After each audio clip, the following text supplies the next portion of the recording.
vino di oggi è Astoria 9.5. 9.5 identifica una percentuale bassa di volume d'alcol, quindi siamo di fronte a un vino con una particolarissima espressività gusto-olfattiva, ma un basso tenore d'alcol.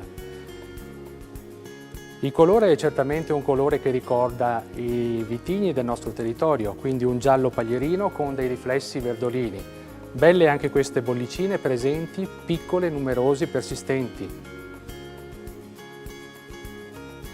Al naso questa eleganza bella, lontana, molto presente perché abbiamo delle note fruttate, floreali, certamente questi ricordi di pera ma anche un vegetale finale. Proviamolo in bocca.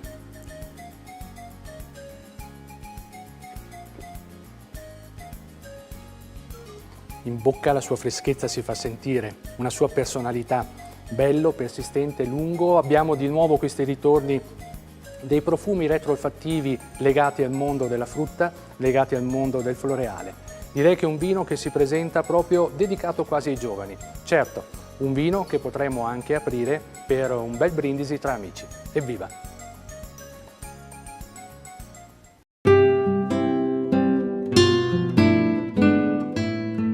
Oggi ho la possibilità di presentarvi la cuvée storica di Carpenè Malvolti. È un Conegliano Valdobbiadene superiore di Prosecco che in ogni caso rappresenta un po' le nostre colline.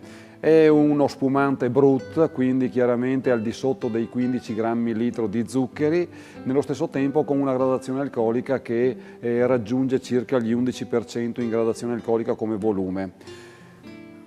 Alla vista ha una bellissima tonalità giallo paglierino, anche se poco intensa, ma con tonalità verdoline.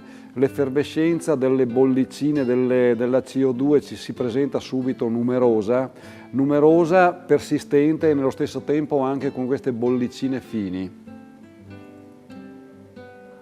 Al naso è piacevole, al naso è erbaceo, è fruttato, è floreale, quelle sensazioni fruttate che ci riportano alla mela acerba, che ci riportano alla pera, che ci riportano all'idea anche di sensazioni agrumate.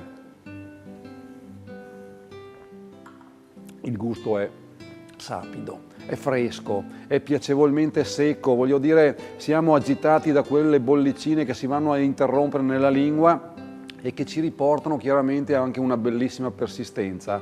Piacevole con alcuni piatti, gli antipasti come fritture di verdure piuttosto che le cozze gratinate, piuttosto che delle minestre o delle zuppe. Io direi di servirlo a temperature di 7-9 gradi.